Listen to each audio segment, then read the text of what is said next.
Blake, what's the worst job interview you've ever been on? Toby, I'm too skilled to have a bad job interview. Welcome to the Church Gear Podcast, where we pull the tech out of the booth and onto the stage to share the most outlandish stories and hidden wisdom from the tech trenches. And now, here are your hosts. I'm your host, Blake Hodges, a man who believes that everything said in an interview is probably BS. And I'm here with my co-host, who is more truthful than George Washington himself and has never told a lie, Toby Walters. I thought Abe Lincoln was the honest president. So is George known for being truthful? George, yeah, because he like the cherry tree, something, America is built on lies and myths. Okay. History, we just did the Church Gear podcast history, so like... That was all lies too? All I know is Church Gear history at this point. Oh my gosh. And so it's kind of funny for me to talk about job interviews as the owner of this company because I haven't been on a job interview in a long time. But before that time, I went on lots of job interviews. How many have you been on? Only really, let's see, Chick-fil-A, agency. I never interviewed with you, so No. two. Yeah. So that was clearly a mistake with the lack of interview with Blake Hodges. Are you kidding me? You got a first-round draft pick without doing an interview. This is like cheating. So we've come a long way at Church Gear with interviewing and trying to do it well, I guess, but we're trying to do it, in the spirit and the culture of Church Gear. Which is we throw you in a room and we ask you some questions that come to mind. Totally. If it's an important position, like a full-time role, leadership role, we do usually a couple days, including... Are you implying that there's non-important positions at Church Gear, Toby? Well, like if we're hiring... you? Part-time people in the shipping department or contractors, it goes a little easier. But we spend a lot of time with the person. We do a lot of different panel interviews and do meals. I even want to do like a meal with the candidate and their spouse. I was going to say, that's when you know you've arrived if you're eating at Toby's house for an interview. That's right. And it's usually tacos or some form of Mexican food. Still want mine. Did I get mine? What? My dinner at your house because I didn't You've had dinner at my house many times. I want another dinner at your house. No. So I've been on many church interviews when it was like late 08, 09 to even, I guess it was 09 to 2012, where I was interviewing at churches and all over the country. So much like you'd expect, like if you have a church out in California, we'll do a phone interview. There wasn't really Zoom back then, so it was usually just phone. And then back in my day. Yes. If they'd like me, they'd fly me out for a Sunday, usually a weekend. And dinner with the pastor at his house. You would hope so.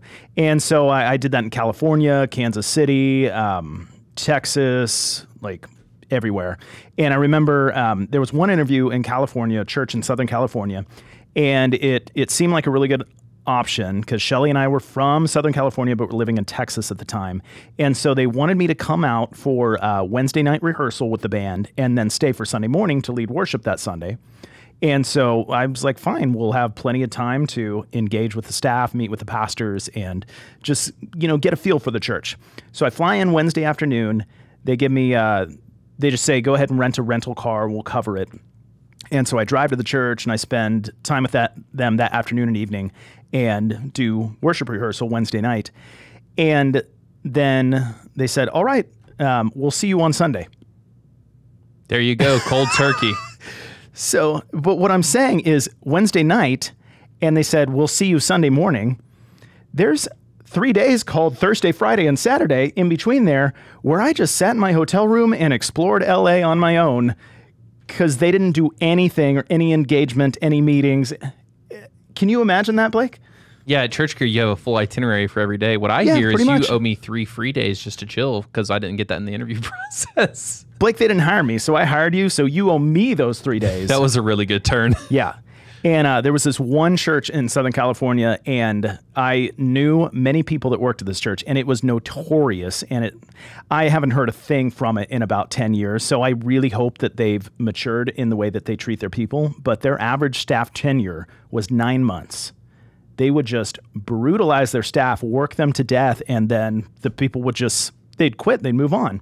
Churn and burn, baby. And I heard this story from a very trusted pastor friend, so I believe it to be true, that they brought out a candidate to interview for a position. I don't know what position, but they brought him out on a Friday, and they picked him up at the airport. They dropped him off at his hotel.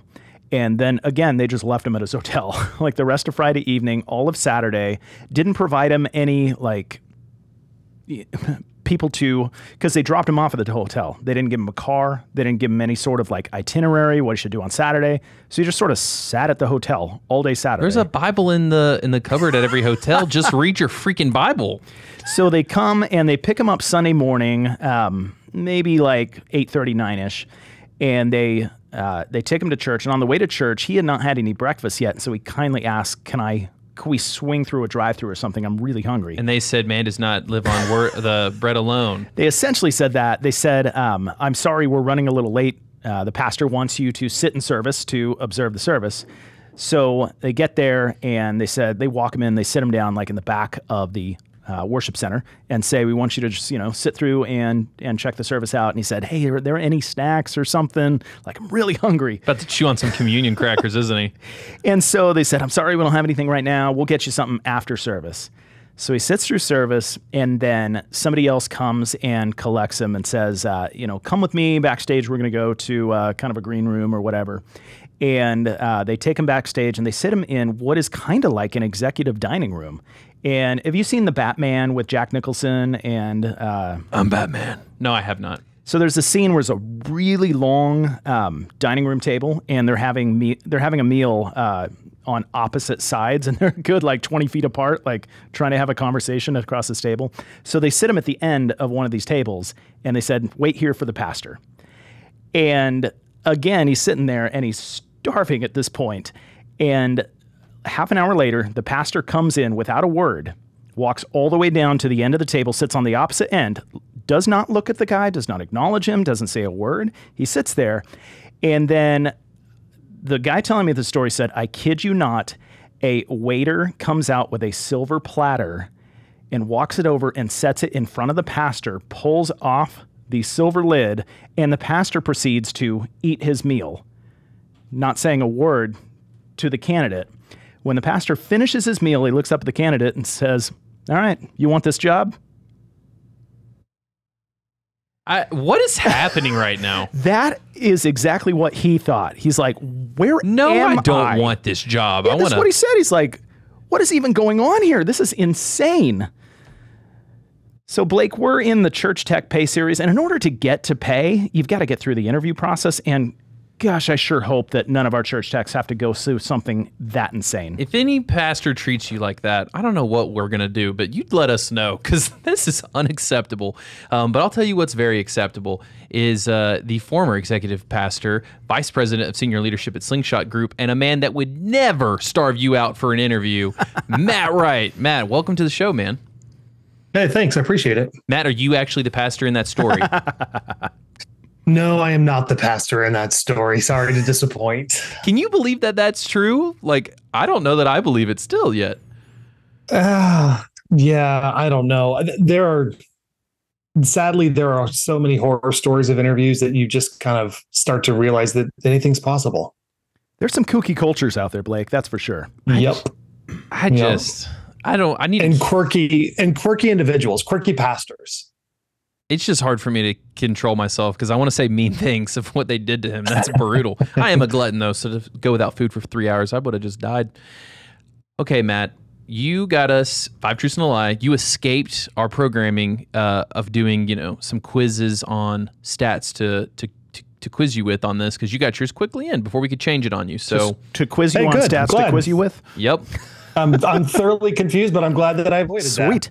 So to continue the confusion, we're going to have Toby read them off. He's never read them off. All right, here we go. This is called let me learn how to do it, Toby. I believe in you. I believe in you. You got this. Okay. Blake does this thing where he usually doesn't know how to pronounce like 3 or 4 words in the 5 Truths and a Lie. So I'm going to see if I know what all of these words are. I was just about to say, if you don't mispronounce 3 things, this doesn't count. So this is Matt Wright's 5 Truths and a Lie, and he counted correctly. Okay, number 1, I concussed myself on a scissor lift flying loudspeakers. Well, I know that kind of thing can happen. I'm telling you, God's grace that more people don't die doing production. I have flown loudspeakers on a scissor lift. I have not concussed myself, but okay, next. My escapist dream is to open a barbecue brew pub named Son of a Brisket.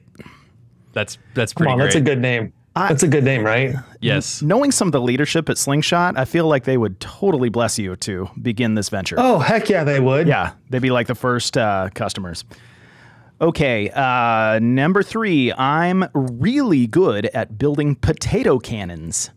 Well, I don't remember seeing youth pastor in his job history, so we'll see about that. That's a good one. Don't knock until you tried it.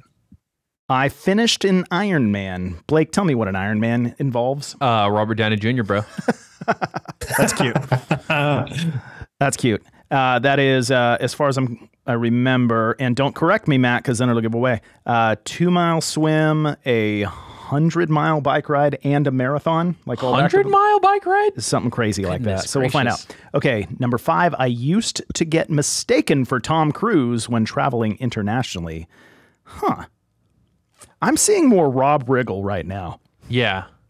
Yeah, I see that. Yeah, but he's a good-looking man. Tom Cruise is. Number 6, my wife dumped me in high school. So Well, if what? that's- Was he yeah, did married she- in high school and then like Yes. Okay, Blake, I'm going to let you go first here. well, I think that his celebrity like person is different, and so he just threw in a different one there, and I'm going to lock in the Tom Cruise one. That is good. One time in Final high answer. school, Now I got to get Toby's. Blake, one time in high school, a girl told me I look like a cross between Tom Cruise and Brad Pitt, and I've been riding that train for the rest of my life.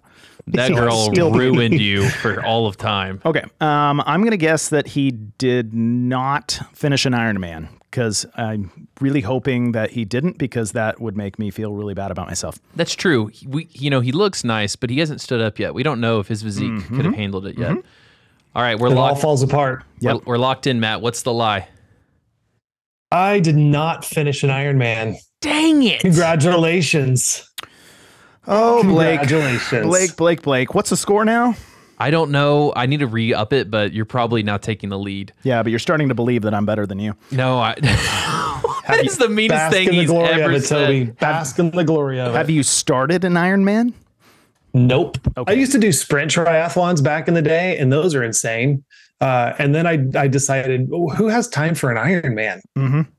How'd you get your wife back? She dumped me when I was 16. It was good times. And we were, let's see, it was great. We were leading worship for a college ministry, and I needed a girl who was going to be a vocalist with me. And she was a voice major. And one thing led to another. Long late night rehearsals turned into, hey, maybe he's not so bad after all. And there you go. Oh, so she'd already dumped you, and then you started playing together? Like she dumped me when we were 16. I went to one college, she went to another college. We were home in the summer to do like the college ministry at church for everyone comes back. So we were home in the summer to put that together. I was the guy who's going to be leading it, and I was trying to put a band together. And so I was like, oh, okay, Krista sings. And she came, and yep, there you go. How long did it take you to get her back? Just About 6 months. 6 months. How long did y'all date before that? Oh, not long at all. Okay, that's Not long what at all. happened. She And didn't. does she Yeah. still believe that you're not that bad?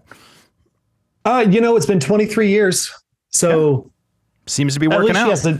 she hasn't told me that I am that bad. I mean, look, the bar of not that bad is not that great. I would assume That's what I'm saying. he's done better. So tell us about concussing yourself on a scissor lift with loudspeakers.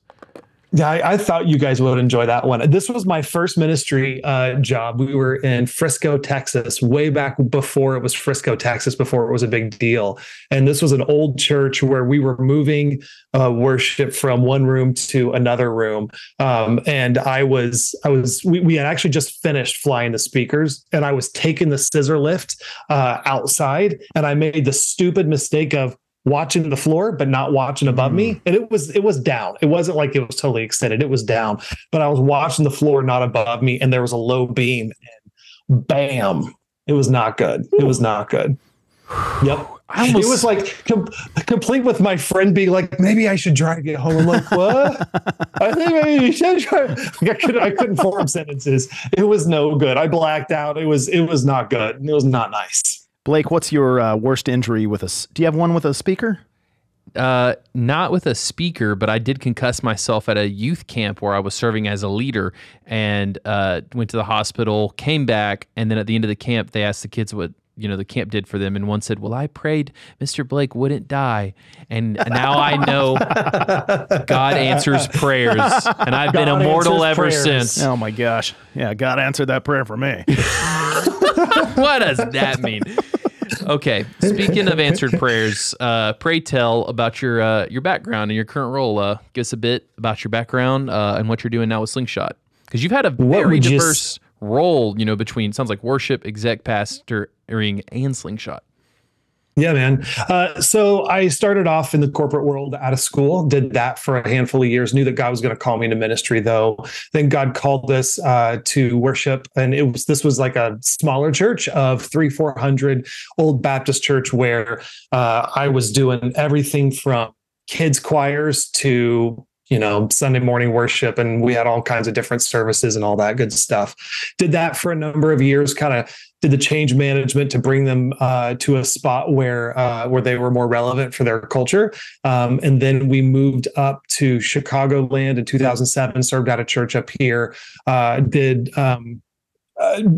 worship here, campus pastor here, executive pastor here for a number of years. In 2020, stepped off and joined the Slingshot world, which has been an absolute blast getting to serve the community there. So I've been a part of Slingshot for about 3 years now, and I'm the vice president for our senior leadership, which means I get to work with the people who coach and recruit and place lead pastors, executive pastors, discipleship, campus teaching, those kinds of roles. Okay, so you were at Willow Creek for many of those years? That's right. And there was one church I interviewed with in 2009 who called me up for my interview while my wife was literally giving birth to our daughter in the hospital room, and that was Willow Creek. So talk about awkward interview moments, Matt. Did you go in and do the interview? No, it was an initial phone interview, and so the HR person called, and so I said, "Hey, good to talk to you. My wife's in labor. Can we reschedule this?" Was that at the same time y'all were there? Like, were you the one that initiated that call? It was not him. It was who was the HR person? No. Well, but he's the exec pastor. Not in 2009. I was not in 2009. Yeah, back then I would have been at one of our campuses. I was at our North Shore campus back then. Okay. But so what did they make you do? What did they let you reschedule it? Well, they told him you couldn't eat lunch for 3 years. I'm telling you right now, I'm like, dude, we gotta have a conversation about this. No, it was I can't remember the name of the lady that was HR. I mean, she might still be there, but we had initially scheduled a call, or she said, "I'll give you a call sometime this week." And then, once I said my wife's in labor, she's like, "Oh my gosh, yes, let's reschedule sometime in the future." So yeah, we just rescheduled a week or two later. That makes me feel a little bit better about things. It's a good thing you had a female answer that call. If it had been a male, he could have been real insensitive. He'd be like, "Man up, let's get this." Are you the one birthing the child? Yeah, let's go. What are you doing right now? I mean, really, that could take hours upon hours. Yes. I think you've got 20 minutes. Suck it up, brother. Come on. You're going to need a job to pay for this baby, don't you think?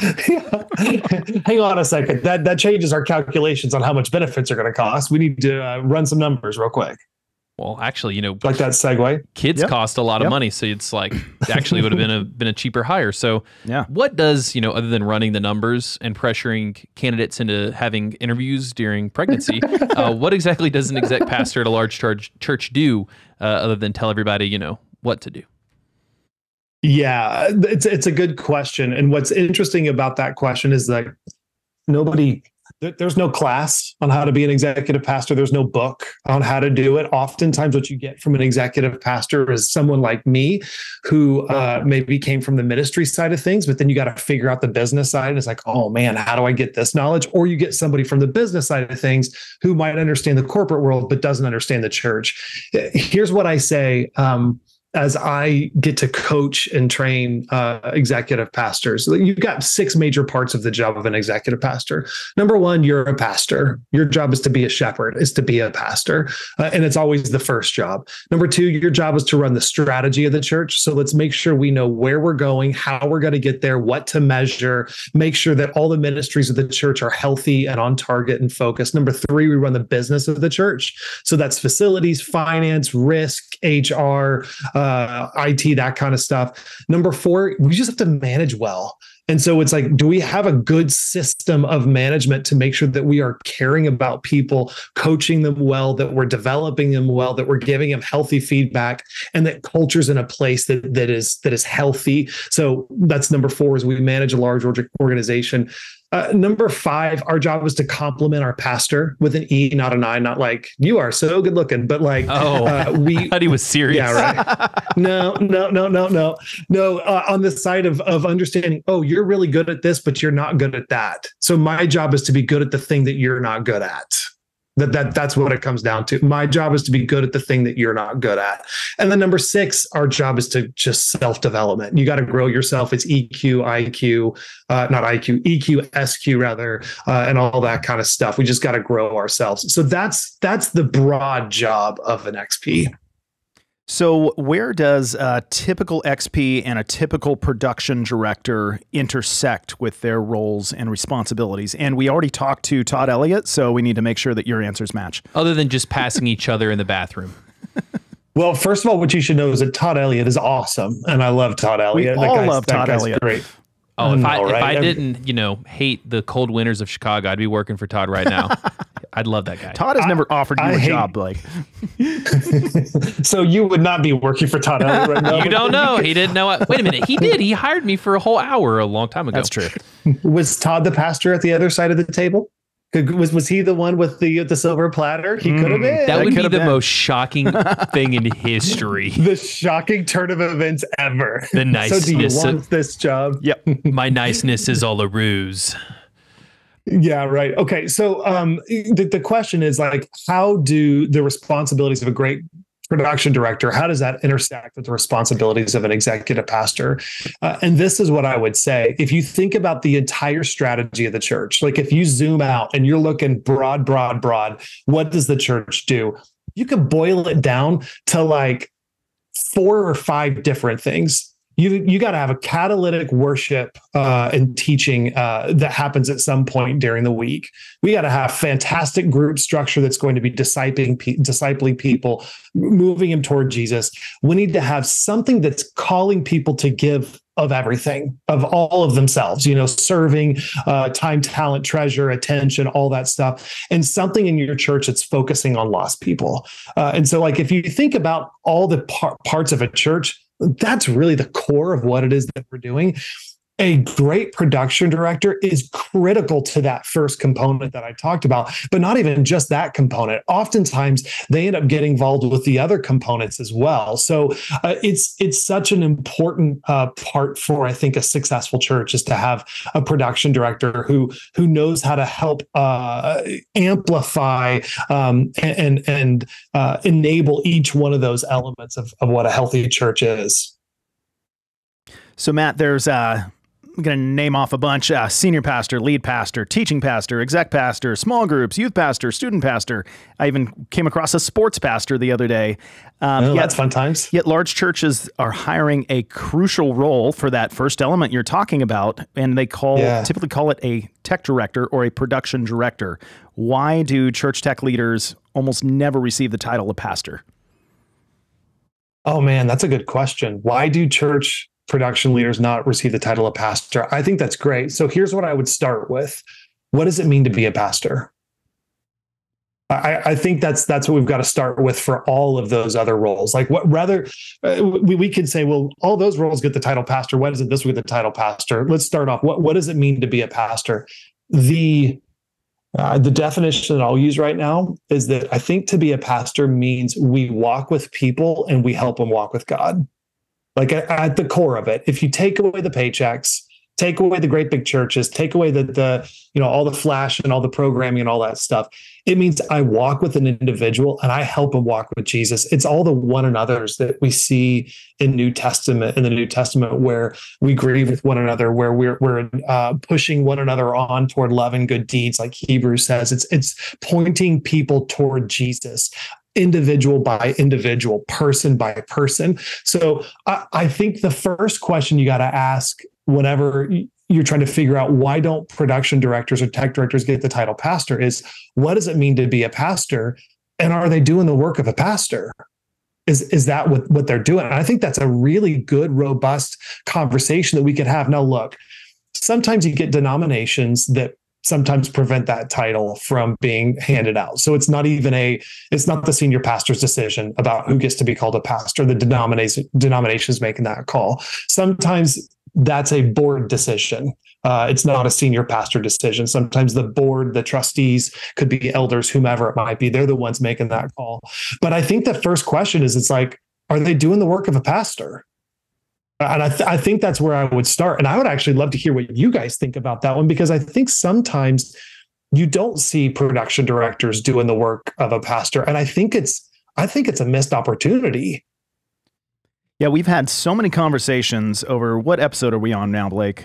Depends on when these all get released, but we're in the upper 70s, low 80s. Yeah, so probably 75 conversations which have mentioned needing to just up the level of leading people, leadership skills, communication skills, people skills, whereas tech directors can so often get stuck in, I need to make sure this equipment works to make Sunday happen. Totally.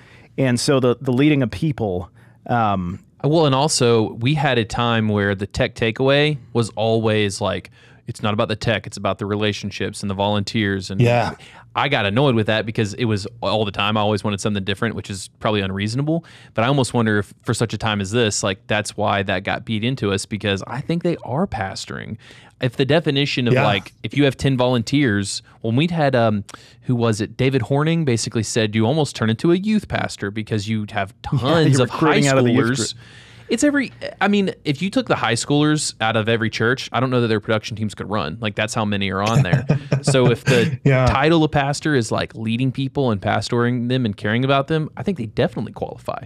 Yeah, we were talking with 12 Stone Church in Atlanta, and they have, at least when we were there about a year ago, they had 4 like full-time production staff, and they had 250 volunteers.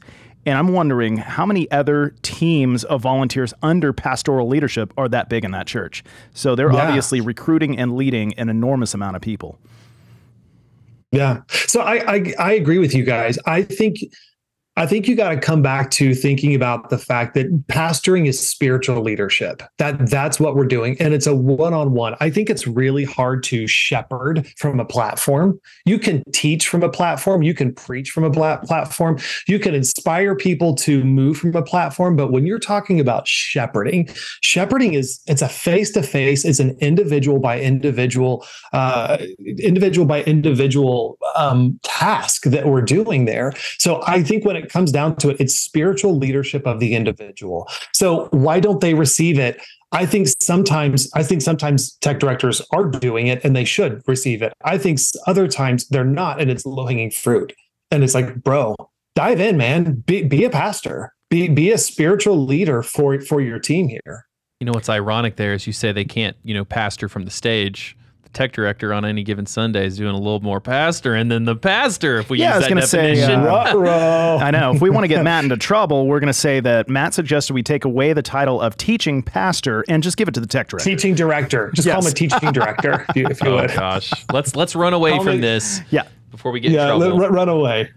Now that you're not on church staff anymore, you can just say whatever you want, right? Slingshot doesn't care. That's what me and Toby say about church here. That's right. Do whatever we want here. Okay. Shifting gears, Blake, have you ever heard of a minister's housing allowance? No, but I would like that to be in my benefits package now. Yeah. Matt, can you explain this little fancy three words to us and what they mean? Yes, I would be glad to explain it to you. Let me caveat everything with I am not a tax professional. You're going to want to get You're going to want to get real Talk to your advice CPA. from somebody who's got different kinds of initials behind their name. I never thought we'd have to give that disclaimer on our podcast. This is a monumental moment. You know what? I'm so glad that I could help. You're welcome. I would like to eat lunch now. No, yeah, that's great. So here's the way that I think about it, and it kind of helps me think about it. A little bit technical, but basically what you get to do, administer housing allowance, is it's a means for you to designate a portion of your salary toward housing expenses. So if you think about this came from the old parsonage model of churches way back when churches would be able to give a parsonage to a candidate, and it would help to offset their salary, and they weren't paying tax on that parsonage. So it's a way to kind of match that. The basic idea, if you think about it, pretend you make $100 a year. Let's say that's your salary is $100 a year. That is Blake's salary. I'm making money right, here. So let me tell you how this is going to work. Blake, you make $100 a year, and let's just say for giggles that your tax rate is 25%. So you make $100 a year and you're at a 25% tax bracket.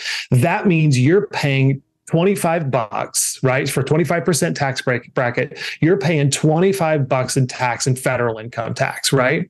What the Minister Housing Allowance does is it allows you to designate a portion of that $100 toward housing, and you are not taxed on that at federal income tax. State might be different, all that stuff, but for federal income tax, it's different. So same thing. Remember, before you were paying $25. And this one, let's say you designate $20 of that $100 as your minister housing allowance. That puts your taxable income down to $80, right? Let's say you're still at 25%. What's 25% of 80?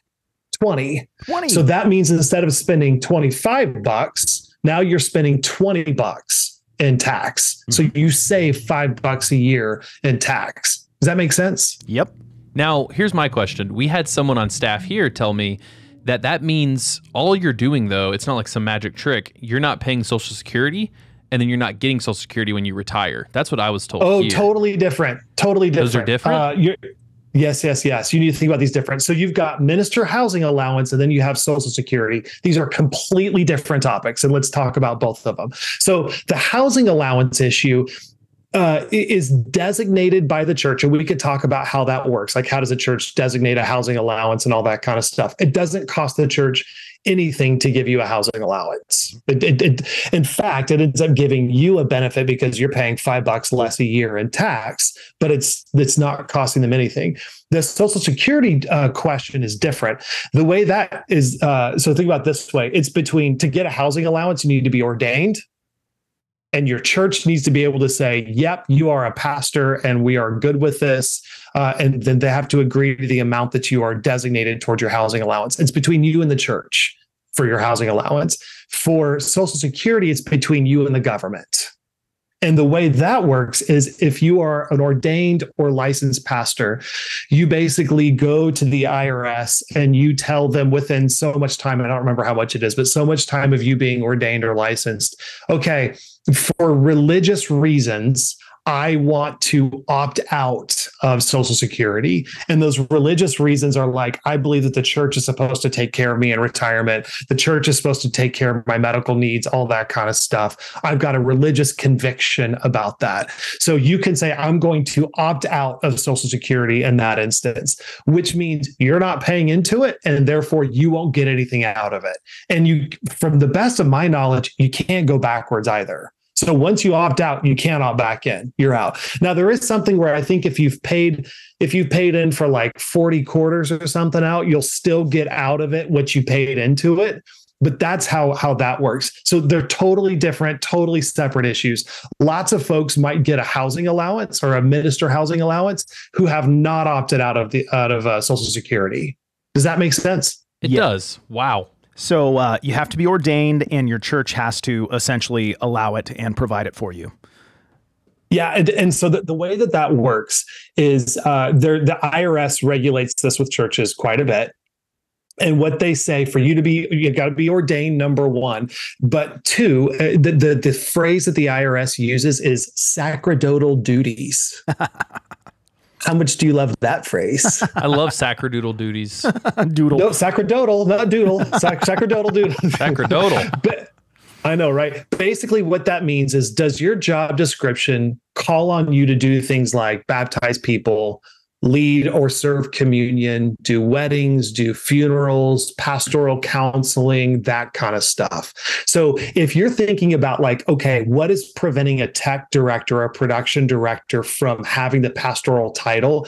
If I'm thinking like a board member, if this is an elder board decision, I'm saying, well, is that in their job description? Mm-hmm. And if the answer is no, it's not in their job description, then if we give him this title and therefore give you a minister housing allowance, then we are putting ourselves at risk for the IRS saying, hey, that's not what this person is doing. So what I would encourage a tech director or production director is be the kind of pastoral shepherd with your team members where you are actively you are shepherding them through the important spiritual decisions of their life, where it would make sense that when one of your volunteers comes to faith, you're the one who would baptize them, where it would make sense that whenever you're getting your volunteers together, of course you would lead them in communion. That would be normal, where it would make sense that if there is a wedding that's happening, that they would say, we would want him to do it because he is our shepherd.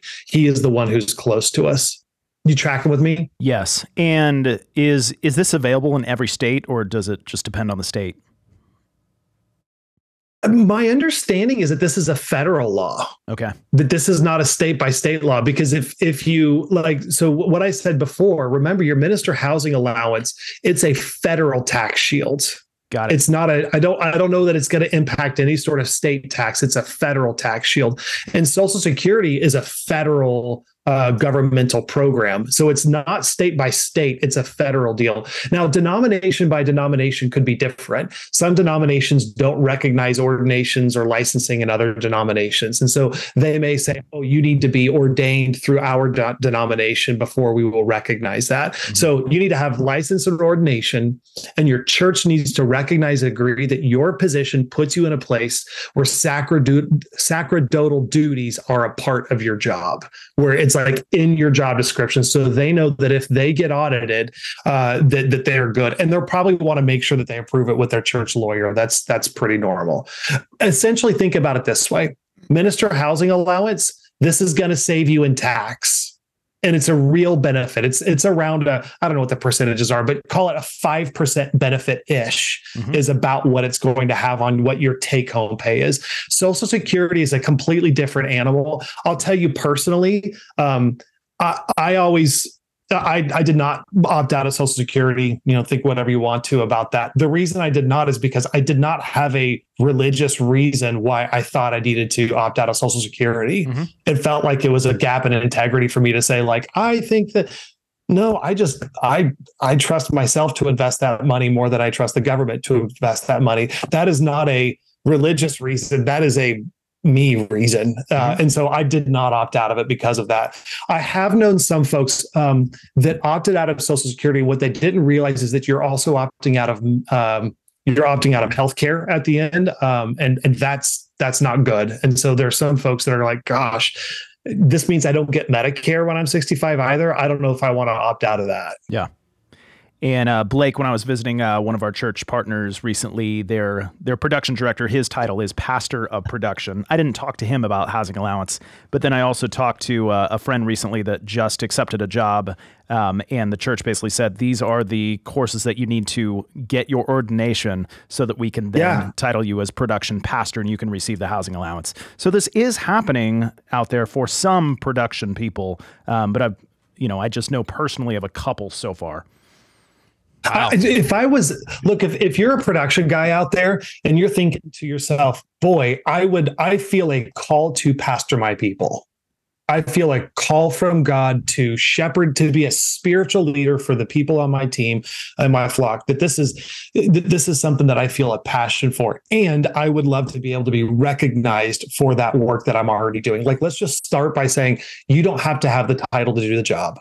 I believe in the priesthood of the believer. I think you do too. Right now, I don't have the word pastor in my title. I absolutely still look at myself as a pastor. It is absolutely still my job to be a spiritual shepherd, to provide spiritual leadership for people in churches across the nation. Absolutely. So I would say to you as a production leader, do that, still be a pastor. And then once you are doing that, I would talk to either your executive pastor, your lead pastor, or your supervisor, however that kind of falls out, and say, hey, I feel a burden to this. I would love to be recognized for it with a pastoral title. What would the pathway look like here? Obviously, I understand the way that the government looks at this, but what could a pathway be? And I would just be proactive about it, because maybe they have courses, maybe there are things that they want you to do, and that's great. Rarely have I been a part of churches and coaching them where they say, man, we just have too many people who want to act as spiritual shepherds in our congregation. Most of the time, it's the opposite. Mm-hmm. Most of the time, it's, gosh, I just really wish people would take ownership to be spiritual shepherds here. Toby, I feel like we just learned a lot. Normally, I don't learn the tech stuff because I'm not smart enough for that, but I do understand. Yeah, I'm going to take a nap taxes now. Well, all right. Well, that hurt my brain. That just means I put you to sleep, Toby. That's what that means. Do you want to talk more about the government and tax? That's the kind of crap we got to do. Now we'd like to talk about benefits. So, good. Matt, man, we did a 16 question survey. We're going to publish these results at the end. Also, if you're listening to this and you haven't taken the survey, it's still open. You should please take it. It's in the link in our Instagram bio. All this to say, there were 3 questions where you could write in your responses. Man, it was kind of heartbreaking to go over them. I was pouring over. We had over 200. And I noticed a motif that I want to ask you about. So I'm going to read 3 quotes here from it. It would be nice to have insurance, but nobody on staff does. It's a luxury we can't really afford in a budgetary sense. Secondly, I wish they paid for health insurance. It's hard to start a family on what I have and have to pay on what I make and what I have to pay for insurance. And then finally, I'm honestly grateful for the benefits that are offered to me by our leadership. So you see in there, when you don't have benefits, how tough that is. And when you do, how appreciated it is. What do you think it is like? It seemed man, this was a lot of people. So it seems like churches don't really offer benefits. Like what's your advice to churches to get them motivated to offer insurance to retain their tech talent? Or is there a reason we're not seeing here as to why they don't? Yeah, I think the first thing that I would say is that is abnormal. I'm not saying that there aren't churches out there that don't offer benefits. To not offer benefits is abnormal. It is not a normal thing. And as we work with churches all the time, if every now and then I'll come across a church that doesn't offer benefits, and I'll tell them, hey, this is not okay in 2023. You will not attract and retain top talent while not offering benefits. You just won't. Like, well, we want somebody who's called to our mission and is excited about this, and they feel like they need to. Okay, fine. We all have families that we are charged with providing for. The scriptures are very clear about our charge to provide for our families. So we absolutely need to be offering benefits. And the fact that you do this 16 question survey and you had enough that you say it's a trend, that just makes me really, really saddened. And I think it's not okay. So let me just begin by saying not okay. And hopefully not normal either. Now, your question was, how in the world do we help them realize that they need to offer benefits, right? That's where you're going with this? Yeah, and I don't know the solution to this, because it's not like the church tech can send this to their exec pastor to tell them to start listening at timestamp Listen X. to this. Yeah, right. Because then my secondary question is maybe we are not going to persuade churches to offer benefits in this moment. We might say that we ditch that question, because the other question in this section was, if you're a tech hearing this right now and you say, I myself am not going to get my whole church to offer benefits, would you advise them to kind of use that as a talking point to say, if we're not going to do insurance, I need a raise instead to cover that? Right. So there's basically 2 questions on the table for you to kind of attack it, whichever you feel better about. Yeah, If you are a church production leader and you are in a place where you're saying, man, I don't have benefits and it is a significant issue, I need to figure this out. The first thing that I would say is that not all churches are like that. In fact, most of them are not like that.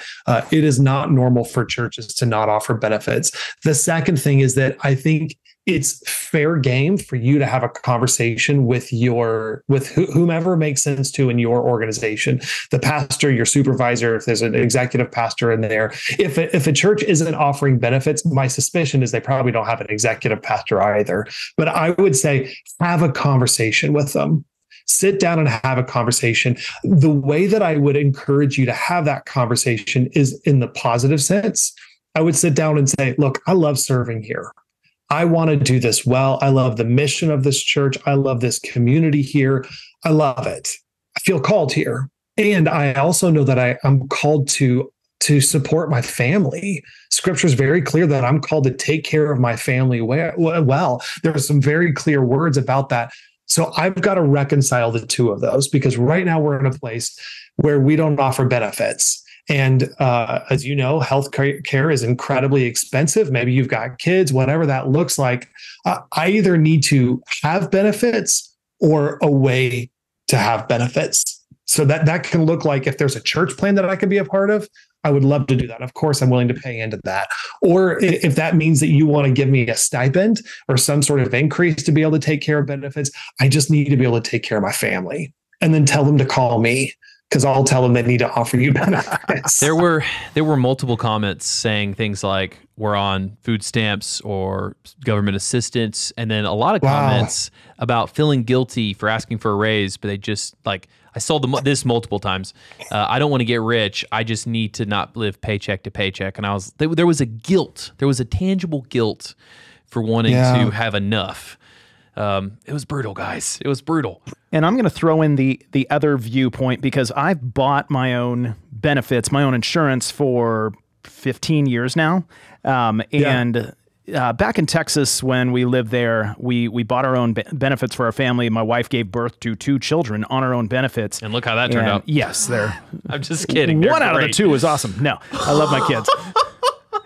And I think it was somewhere in the neighborhood, and I know this was about 10 to 12 years ago, but it was somewhere in the neighborhood of $400 a month for our family for these benefits. Yeah. And we thought, they're pretty good. And then we moved out to Nashville, and I took a job with a Christian organization who said, we give you full benefits. And so even that word benefits is like, oh my gosh, I'm getting benefits. And when I got what does that even mean? Yeah. When I got my first paycheck, I was like, what is this $263 taken out for benefits? I was paying $263 a month for my full benefits. And so I think, what's really important is not just to look at benefits as like, I need benefits, but look at it, apples to apples. Look at, if you go buy your own insurance outside of the church, what's it going to cost you? And for a family of 4, it should, I think now we pay around $500 to $600 a month. Like it's not cheap, but also if a church is paying you $10,000 more than the next church, but you don't have benefits, like if you add up the math, you're actually making more. So yeah, you're doing okay. Yeah. And that's pretty common. I'll say that's pretty common. What I do see is rare is that a church pays full coverage for health. That would be rare. Every now and then I'll come across that church where they're like, yeah, we've got an incredible program and we pay full benefits. That's the key, full benefits, which means you're paying 0 into that health insurance. There are some that'll even say like, yeah, we give you whatever, $2,000 in an account to be able to pay for deductibles or whatever. Every now and then you'll find those kinds of churches. What's more common that I see is that a church subscribes to some sort of group plan. And I have no idea how all the insurance stuff works on this. Thank the good Lord, we had incredible volunteers who were very knowledgeable when it came to insurance negotiation and all that. But essentially, the church is paying to be a part of a group plan where they can offer you a benefit package at a discounted rate. And they may be paying, it would not be uncommon for a benefits package, and I'm talking medical benefits specifically. I'm not talking 403B. I'm not talking disability. I'm not talking, whatever, vision or anything like that. I'm talking specifically medical health. It's not uncommon for a church to pay $10,000 a year for an employee into their medical health benefits package, and then for the employee to still have to pay $200 a month on top of that for their family. That's pretty standard. Yeah. Okay, let's. That would be considered benefits. We have benefits. Yeah. Blake, your benefit here is the joy of my presence. Really, it's the benefit of flexibility and getting to wear shorts every day at work. I call it the church gear discount. You know, these good legs. Dude, put your legs down. Toby just saw things. And also, I'm changing the company policy. You have to start wearing underwear. Did you see something, Toby? No. Darn. You Thank missed the good out. Lord, but I know it's there. Okay, I'm uncomfortable. Yes. Can we keep talking about HR for a while? We might need to cut that. Number one, wear underwear, but other things. So, Matt, I'm going to assume that exec pastors are often involved in some level of interviewing with a production director, depending on the church. Absolutely. Well, they're showing up for the lunch, Toby. Yeah, that's right. So talk to us. Let's put you back at Willow. You're interviewing for a tech director role. What are some of the things you are looking for in this person that are non-negotiables, so to speak, for you to want to hire this person? Oh gosh, I love that question. Can I change it a little bit? Sure. Can I, instead of non-negotiables, can I tell you like these are my dreams that I would love to have in this kind of candidate? Well, totally. Because I was going to piggyback his with like non-negotiables and then things that are like you don't have to have, but you love to have. So that's kind of sounds like where you're going. Right. Here's what it comes down to. There are lots of guys out there that know their gear frontwards and backwards. There are lots of guys out there who can mix a great show, who can put incredible lighting presentations together, who can do all kinds of great video stuff. There's lots of those people out there, and they're at varying levels of competency, making varying levels of money. If you want to stand apart as a candidate in this, I think I'm going to give you 4 things that I think make you stand apart. Number 1, I know 4. No, bam, prepare yourself. I'm thrilled. This man's prepared. Here's 4 things that I think will make you stand apart, because I really do look for these. Number 1, far and away, is EQ. Is emotional intelligence. And you're nodding because you've probably heard this one before. If you go and you look at all the research, the number 1 correlation with the predictor of professional success in any industry is EQ. It's way more of a predictor than your GPA, than your IQ, than whatever it is. The best predictor of success is EQ, is your emotional intelligence. So what is EQ? If you do all the research and look into it, EQ is, do I understand what I'm feeling? Can I regulate what I'm feeling and communicate it appropriately? Can I read what you are feeling? Can I read the room? And then can I lead in the emotional space? Those are the 4 steps of EQ.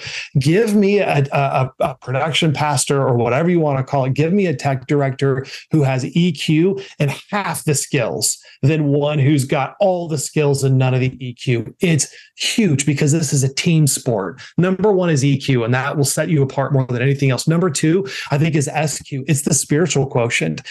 All too often, you'll find people who might have all the technical knowledge, but when it comes down to it, if the faith is lukewarm, if you don't have a passion for what it is that we're doing here, if you haven't spent time in your Bible, if you don't have the spiritual disciplines, I've interviewed candidates before where it does not take many questions for you to realize, oh, you just like the big flashy lights and the size of our room. That's really what you're excited about, is the size of our room. There's lots of people excited about the size of our room. Show me that you can be a pastor. Show me that every volunteer under your care is going to grow closer to Jesus because of it.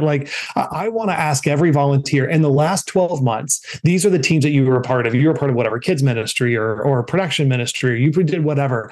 Did this ministry make you grow closer to Christ? Was it neutral, or did it make you grow further from Christ? Which of those 3? And if it grows closer to Christ, in many ways, that's because of what you are doing. And that's the whole reason the church exists. So number 1, EQ. Number 2 has got to be SQ. And then number 3 is, are you a learner? Give me somebody any day of the week who is a learner and coachable, rather than somebody who is like, I've already figured it out. I've got it taken care of. So I'm going to be asking you 10 questions in the interview about problems that you've had in the past and how you found the solution. And when I'm asking you those questions, I'm not trying to figure out did you know what 4 plus 4 was? I don't care if you know what I care is when you don't know what 4 plus 4 is, how did you find out what 4 plus 4 is? That doesn't mean that you have to be like the most book smart. You might have a better network. I want to know that you know how to learn. So, and then the last one is the coachability side of things. Can you take feedback and give feedback mixed with EQ and SQ in a way that is not blending with frustration and funk and all that stuff? Like, I think one of the hardest jobs in the entire church is leading the artists. Like, I know it's a shock, but there's a lot of drama that happens around the artists. And I think a great production director, they're like one part pastor, one part technician, one part artist, right? And so, like, can you take feedback? Can you somehow separate yourself from this thing that we're producing? And we can give feedback to the thing that we're producing together without that having to be feedback about you. Can you somehow separate yourself from that? So those are my big 4: EQ, SQ, learning agility, and coachability. You give me those things, at least in my mind, I'm like, I'll pay that man or that woman. I will pay that person because they're going to be great on my team. So, Matt, which one of those 4 did I not have when I didn't get the job at Willow? Oh, it's a good question. Wait, did you actually interview there? Yeah. You did, and you didn't get it? And he didn't get the job. I didn't get the job. Oh, I thought you did. I thought Shelley didn't want to go to Chicago. Well, she didn't. So, I mean, God knew what he was doing. Come on. But I still did interview, and I did not get the job. It was a worship pastor for the McHenry campus, which is, and this was in 2009? Yes. I'm pissed now. Who told Toby no? You were interviewing. So my good friend Joel Johns was the worship pastor just before then. Okay. And so I know when you were interviewing and who you interviewed with. That's awesome. What do you think it was, Blake? Don't make me confident. You were interviewed to be a worship pastor. It's a different job. So Matt, really quick, on those 4 things, is that like the same 4 things that are essential for a person to grow in their role as production director, to advance in their career, to be given more responsibilities and opportunities, and even more money in the long run at the church? Oh my gosh, I think that's a great question. And I think, like in my mind, so here's fun. My college degree, I started off as a piano major. My junior year, I shifted to business. I got a management information systems degree from Baylor University, where I got to take a lot of classes learning how to program in C++. Ooh, fun. Why in the world, like C++ is 0% relevant right now, 0% relevant. You know what never goes out of style? Being able to work with people. Yeah. Never goes out of style. EQ never goes out of style. Learning how to learn a new language never goes out of style. Knowing how to give feedback and receive feedback in a way that you're like you're not going like on that weird interpersonal friction thing. You're okay. That never goes out of style. So in my mind, these are the 4 things. Like you hear stories of someone like Todd Elliott, who's way more than just a production director. Like that guy does so much. He's done so many things in his career. It's because he's got those. He knows how to learn. He knows how to be coachable. He's got EQ. He's got those things. I'm hoping that when we get to heaven, my house can be next to Todd's house. I'm putting that request in now, Lord. Man, are you going to start singing Audio Adrenaline? Come and go with me to Todd's house. Yes. It's going to be great. Yes, Blake, do you know who Audio Adrenaline is? Yeah, Blake? it's big house with lots and lots of rooms. Okay, I'm proud of you. See, Todd's house. It's a big house with lots of rooms. That just got weird. I did what was it? Elementary school ministry in high school, so I know those songs. Mm-hmm. All right. Also, this is not a podcast anymore. We're selling this as a course. I feel like we just have got gold dripped on us. Oh yeah, totally. So that first question was like, what's the exec pastor expectations? Now let's talk about the tech's expectations. So money. I couldn't do it. Would you believe I was a tenor too in high school? I got in the highest choir by bribing my choir teacher with donuts. I'm so curious what your voice is going to sound like when you finally go through puberty, Blake. Me too, and so is my wife.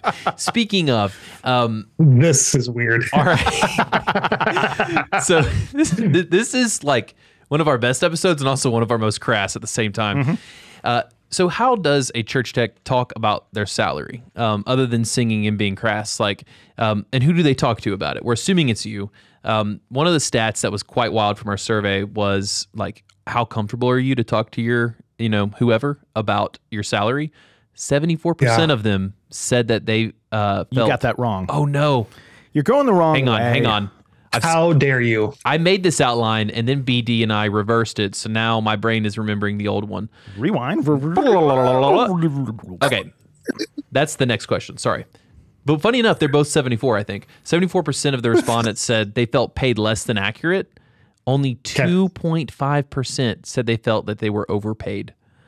So I'm surprised that And those anybody said that. 2.5% just felt guilty. Does anybody on the planet feel like they're overpaid? Nope. that has been a question that's been talked a lot about in this. Like, I feel that Blake's overpaid, but yeah, so does everyone at church here. You can look at somebody else and think somebody else is overpaid, but nobody looks at your own salary and says, yeah, you could probably pay me 20% less and that would be fair.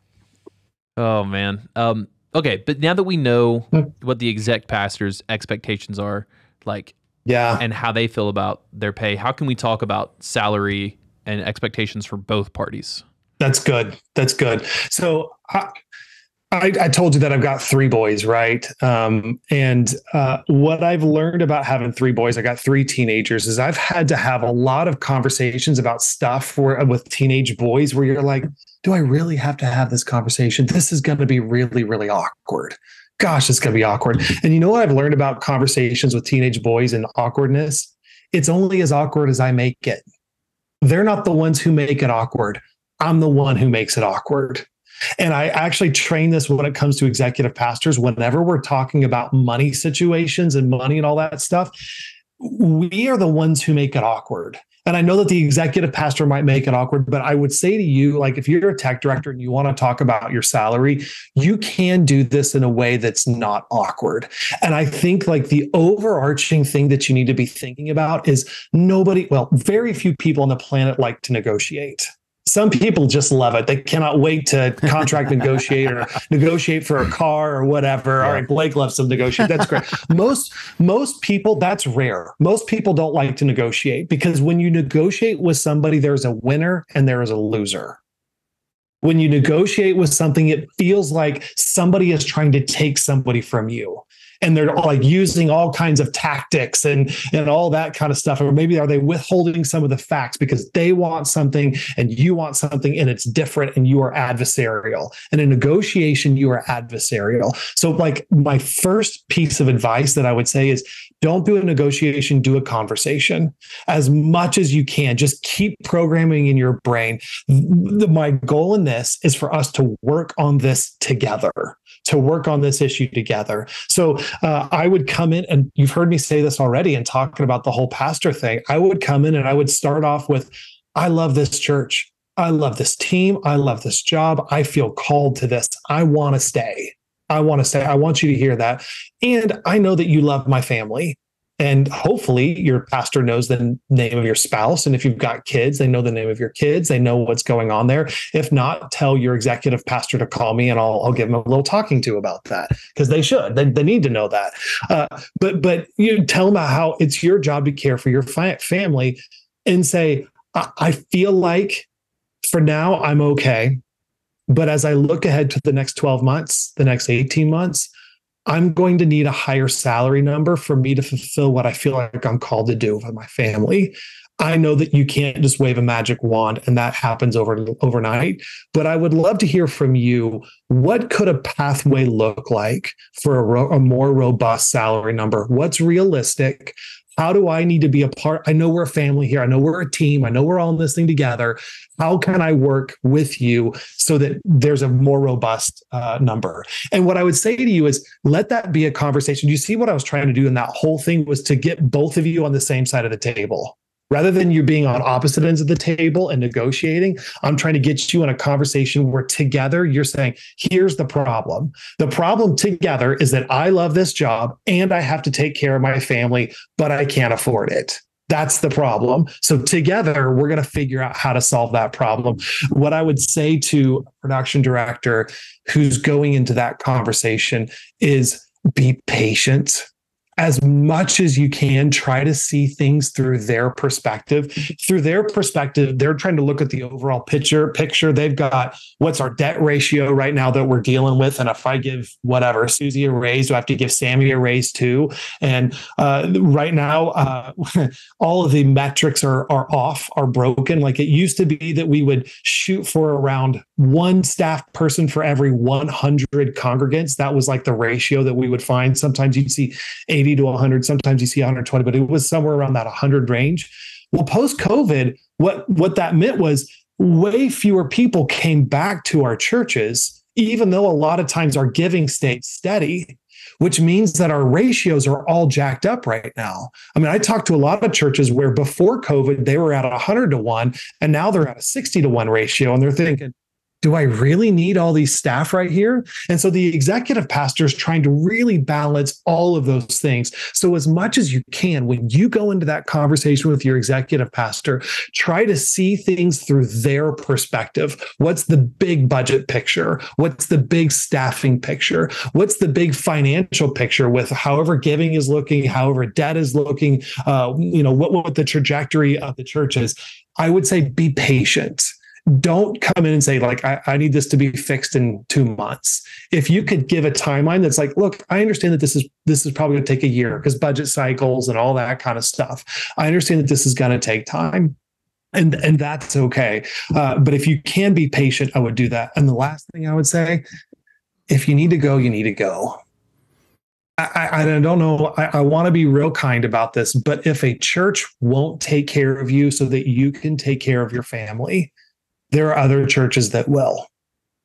There are. And if you need to go, you need to go. And you've got to weigh all of those things together.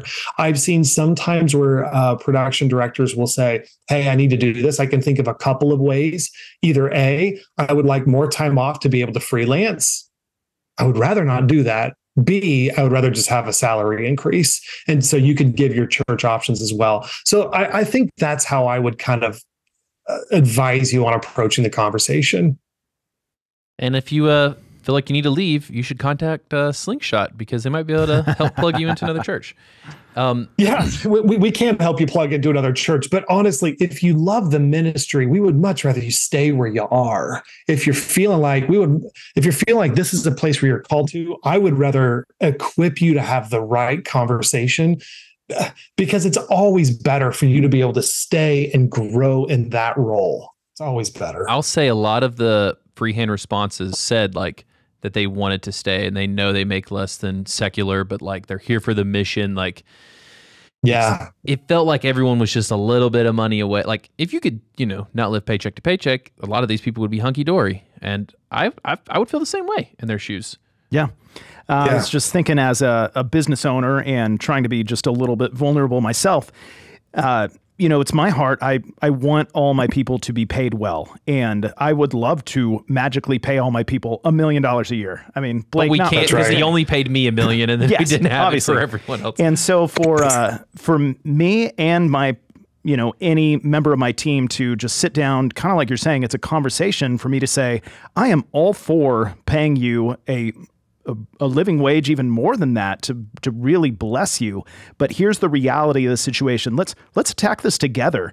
I want to see, you're saying you need this, and this. You need a new system. You need 3 more people on your team, and you also need a larger salary. We can do 1.5 out of the 3. So let's work together to come up with a solution. Like it can't just be, hey, I need more money. Like there may just not be more money. You got to offer solutions. You got to, envision the future and help each other get to that future. I love that. I oftentimes, when people call me and they say, hey, I need to go talk about money and I'm nervous about it, I'll be like, okay, don't make it weird. It only gets weird if you make it weird. Don't make it weird. Don't negotiate. Don't give any ultimatums. Don't overwhelm them because you've done 75, hours of research. And so you've got like this thick of all the data that shows the surveys. Like, don't bring that in. That's not going to be helpful. That might be good supporting information later on, but this is a conversation. I would say have a goal in mind. Have a goal in mind that you think like, okay, I really do think this is a reasonable goal. Take notes, stay calm. A tactic, I hate to call it a tactic, but a tip, maybe that's a better word. A tip that you can take is you don't have to get this all done in one conversation. Like, don't think you got to take one hard swing at it and finish the whole salary talk. You can say, hey, I'd like to open up this conversation today. I know that we don't need to finish it today, and that's okay. I would just love to start this conversation with you today. Stay calm, take notes, and then pick it up next week. And you know what? Maybe you share the goal. Maybe you don't share the goal. It's okay if you don't. I would say start it as a conversation so it doesn't feel like you're trying to you do an ultimatum where you're going to leave if you don't get a 10% raise or whatever it might be that you need. Yeah, it's definitely an awkward thing. 64% of our people said that they felt uncomfortable talking about it. And I think that might come from the frequency of it, the infrequency of it not happening. Like, would you almost just give people permission to, this is a thing you can talk about, and it's reasonable to kind of revisit it once a year and like have something you're kind of building to. And as you say, like, come on the same side of the table and point out the things that you'd like to get to. So I almost just, I guess, asking for permission to give these people permission of like, yeah, start talking about it. Just push through the weirdness. Push through the weirdness. Look, don't be the guy who's having that conversation once a week. Nobody wants to work with a guy who wants to talk about money every time you're together in a one-on-one. And eventually, if you're that person's boss, you start avoiding that person. And you don't want that dynamic at all. So don't do that. But at some point, you got to break the ice and just have the conversation. And I would say this is where you use the EQ. Read the room. If you get to the place where it's starting to get weird, all right, kick it back. Bring it back up again in a couple of months, whatever it might be. You have permission to talk about this. You need to talk about this. It would be appropriate for you to talk about this. And I don't remember which guest said this, but someone basically said, if you have a resentment that you're building about something at your job and you never say it, it's on you now. So yeah, man. I hope that didn't sound aggressive. I'm like, want to encourage people like there are people hurting that we have found from the survey. And so, but if no one knows that but us, because church here can't give you the raise, we can just give you the encouragement, voice it. Mm-hmm. Man, again, Matt, I think we just need to sell this episode. It's too good to give away for free. Yeah, let's sell the episode and divide the money equally among all our church techs, and we'll bump up all their salaries by there you go 14 cents. Everyone gets a 14-cent raise. Congratulations! Don't spend it all in one place. That's right. Oh goodness, a lot of techs are saying the best raise I've ever gotten was 14 cents. All right, we're gonna shift the tech takeaway a little bit for this series. Instead, it's gonna be. If you could tell, Matt, a church tech or a pastor or an executive pastor, just one final thing around this topic, what would you tell them? What would you wrap this episode up in? You want to go back to taxes, benefits, awkward conversations. You got a lot to pluck from. Yeah, I think if I had one thing to say to pastors, church tech guys, all that stuff, anybody involved with this, I would say, let's remember the heart of what it is that we're doing. At the end of the day, Jesus said that the external world will know that we are his disciples by the way that we love each other. And I think sometimes we read that verse as if it's saying that the way the world will know that we are his disciples is how we love the world. In another verses, we are charged to love the world. But in this verse in particular, Jesus is saying that the way that we interact with each other is the way that a watching world will realize that there's something different about us. I think about the way that we approach conversations of who should have a pastor title and who shouldn't have a pastor title. How do we have conversations around taxes and housing allowances and preparing to be able to take care of my family and salary and all of that? I think over all of these things, put on love. Galatians, Paul tells us to bear one another's burdens, and in doing so, we will fulfill the law of Christ. I think we could use like a little Living Bible translation and say, do your best to see through the eyes of the other. As much as you can, do your best to see through the eyes of the other. So in all of these things, let's remember that what we are to do is to love each other well. It's to love each other well. So give that exec pastor a hug and then whisper in his ear, I'd like to talk about money. That's not weird. That's not weird at all. All right. Well, man, thank you so much, Matt, for coming on, being a part of the series. Would you like to plug anything? And you don't need hair plugs, clearly, because you just got all that thick hair. So what would you like to plug instead?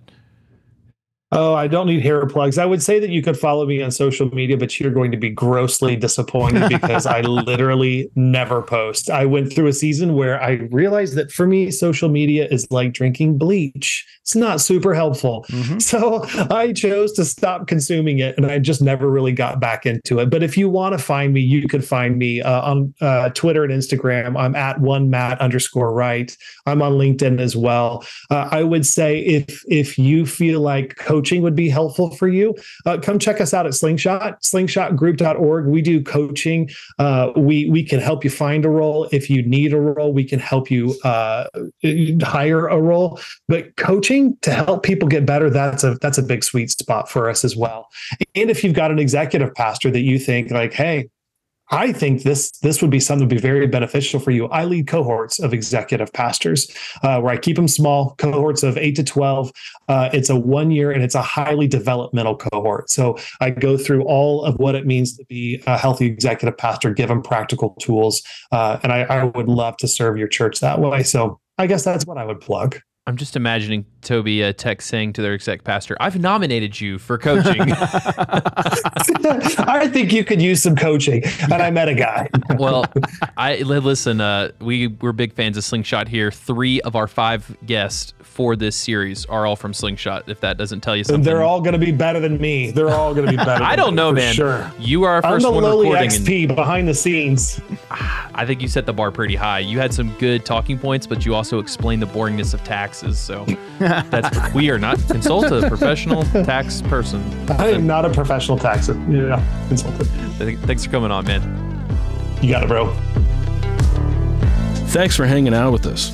We hope to see you back next week for more absurd stories, tech takeaways, and overall buffoonery here at the Church Gear Studios. Blake, I've got the way for our church techs to impress their executive pastor and work towards a sizable raise. Are you just going to say the 4 things that Matt said? Because that's cheating. No. He forgot number 5, which is reach out to Church Gear. We help church techs magically come up with tens of thousands of new dollars in their budgets every single week. So I want to encourage our church techs. One way to impress your pastor is to start looking in your storage spaces and closets and call Church Gear and say, hey, how much is all this gear worth?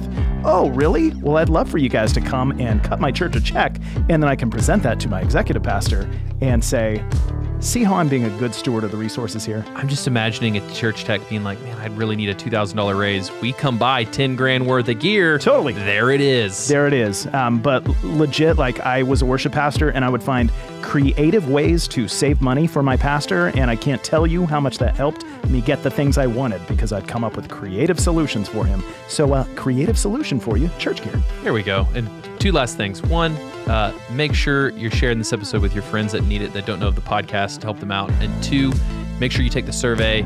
It's in our Instagram bio link. And actually, a 3rd, at the end of the series, we will have all of this data in a PDF on the website so that everyone can see it. We're not trying to hoard it. We want to get it out to everybody.